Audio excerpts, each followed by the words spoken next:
Σήμερα θα ήθελα να μιλήσω για το σύμπτωμα του μυρικασμού, το οποίο είναι ένα σύμπτωμα το οποίο απαντάται στην κατάθλιψη, αλλά θα ήθελα να μιλήσω για την εμφάνιση του συμπτώματος αυτού στην προσωπικότητα του νάρκισσου. Ο νάρκισσος συνήθως κατά τη μεγάλη ηλικία, όταν γερνάει, παθαίνει κατάθλιψη.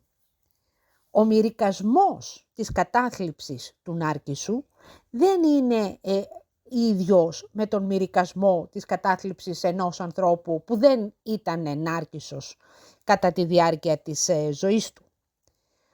Εδώ υπάρχει μία ειδοποιώς διαφορά, έτσι ώστε να αντιληφθούμε ότι έχουμε να κάνουμε με έναν ηλικιωμένο νάρκισσο. Πώς γίνεται, πώς εκδηλώνεται ο μυρικασμός στον νάρκισσο? Ο νάρκισσος, παιδιά, θεωρεί ότι η κακή κατάστασή του, η κακή ζωή του, η κατάντια του, ας το πούμε έτσι, γιατί ο ίδιος βλέπει τον εαυτό του ότι έχει καταντήσει, ας πούμε κάπως. Αυτό το χρέος του Θεού προς αυτόν, το οποίο δεν εκπληρώθηκε. Το μεγαλείο το οποίο δεν διαθέτει και οδηγεί στον κλαθμό και τον οδυρμό του.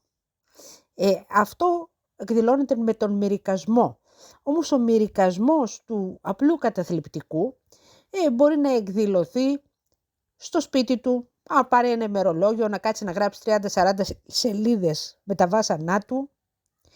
Δηλαδή, τι κάνει αυτός, ο μυρικάζων καταθλιπτικός, θα κάτσει και θα γράψει στο ημερολόγιο του τον πόνο του, τη στεναχώρια του, θα μυρικάζει και γι' αυτό αντί να γράψει μία σελίδα ημερολόγιο θα γράψει 50-60 σελίδες ημερολόγιο, δεν σε μια μέρα, έτσι, όπου θα λέει τον πόνο του ξανά και ξανά και ξανά και ξανά και ξανά, και αυτό το πράγμα είναι ο μυρικασμός του καταθλιπτικού, που δεν μπορεί να ξεφύγει από αυτό το στενάχωρο πράγμα που τον τυραννάει.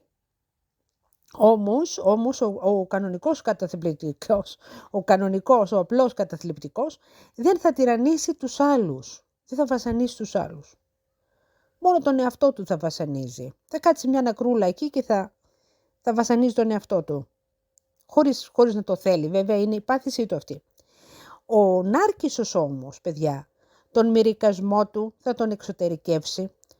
Θα πάρει ένα τηλέφωνο σε κάποιον ο οποίος έτσι να είναι ένας άνθρωπος λίγο έτσι μαλακός μαζί του, θα το κρατήσει στο τηλέφωνο 3-4 ώρες και θα του λέει αυτά τα οποία περνάνε μέσα από το μυαλό του, θα μυρικάζει δηλαδή δημοσίως μπροστά σε άλλα άτομα τα οποία θα πρέπει να κάθεται να τον ακούνε στο τηλέφωνο να κλαίγεται. Αυτό μπορεί να το κάνει και κάθε μέρα, μπορεί να σου κάνει τη ζωή μαρτύριο δηλαδή. Να σε παίρνει κάθε μέρα τηλέφωνο, 3-4 ώρες στο τηλέφωνο να σε έχει και να μυρικάζει και να λέει ξανά και ξανά τα βάσανά του και να σε κρατάει από τη δουλειά σου, να σε κρατάει από την ξεκούρασή σου, να σε κρατάει από ένα έργο που θες να δεις στην τηλεόραση και τον έχεις αυτόν εκεί να κλαίγεται ντύρι, το ίδιο και το ίδιο και το ίδιο και το ίδιο που σου το έχει πει επί 3 μήνες, 4 μήνες, 5 μήνες, 10 μήνες, 2 χρόνια. Να σε πρίζει, σε πρίξει το κεφάλι. Αυτός ο μυρικασμός λοιπόν, ο οποίος εκδηλώνεται δημοσίως και επανειλημμένος και έχει ως αποδέκτες ανθρώπους οι οποίοι λόγω της καλοσύνης τους, λόγω της υποχωρητικότητας, λόγω του μαλακού τους χαρακτήρα θα κάτσουν και θα το υποστούν. Λοιπόν, αυτός που το κάνει αυτό στους άλλους είναι ο ηλικιωμένος νάρκισσος που πάσχει από κατάθλιψη. Αυτή είναι λοιπόν η διαφορά στον μυρικασμό του νάρκισσου από τον μυρικασμό ενός απλού καταθλιπτικού ανθρώπου.